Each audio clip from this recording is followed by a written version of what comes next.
woman claims she was who shot her boyfriend by accident, but police are saying that there's a lot more to the story. 24-year-old Mary Catherine Higdon told officers she accidentally shot her 23-year-old boyfriend Stephen Freeman 2 years ago.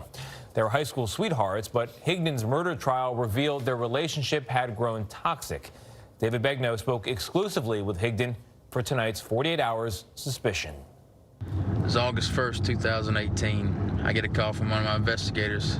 Said we had a shooting victim on Sunnybrook Drive, and it didn't look good. Spalding County 911. I just shot my boyfriend in the neck. I'm so sorry.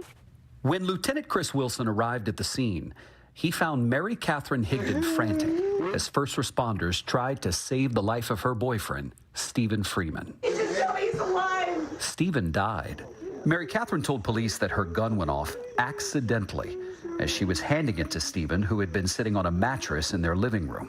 None of our guns that we've had around our house were ever, chambered. There was never a bullet in the chamber. It was never my intention to ever injure him or kill him. The police were suspicious. Looked like a big fighter here. And Mary Catherine's story about the gun seemed unlikely to Detective Adam Trammell. Is it possible for this gun to just go off accidentally? Not from my experience. The trigger would have to be pulled. Mary Catherine was taken in for questioning.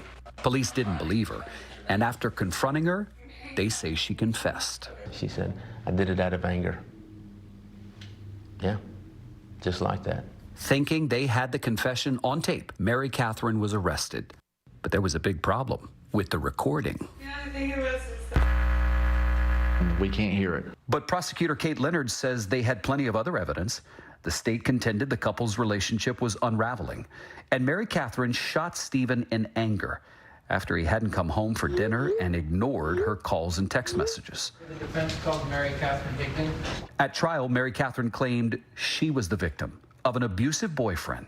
He'd smack me around. Sometimes he would grab me and shake me. And she says Stephen had raped her on 2 occasions, and that's why she was afraid of him the night she shot him.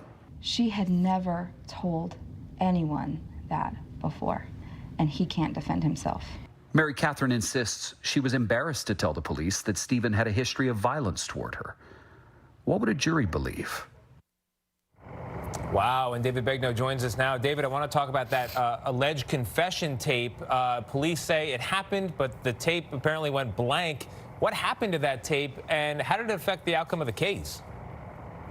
Tony, it's like the one question I kept having leading up to that interview with the investigators. How is it possible that you guys did this? And it was like, listen, we didn't mean to. There was feedback on the tape. We don't know what happened. There's a lot of questions we then asked them, like, well, did you try again? Did you go back? When did you realize that you had feedback on the tape? But the bottom line is that could have been the #1 key thing the prosecution needed at the trial. Wow. So without it, what ended up happening and how did it influence the verdict? You'll hear tonight, prime time, 10 o'clock, 9 Central. All right, looking forward to it, David. Thank you very much. And as David mentioned, you can watch his report, The Case Against Mary Catherine Higdon, on 48 Hours Suspicion, tonight at 10, 9 Central, here on CBS.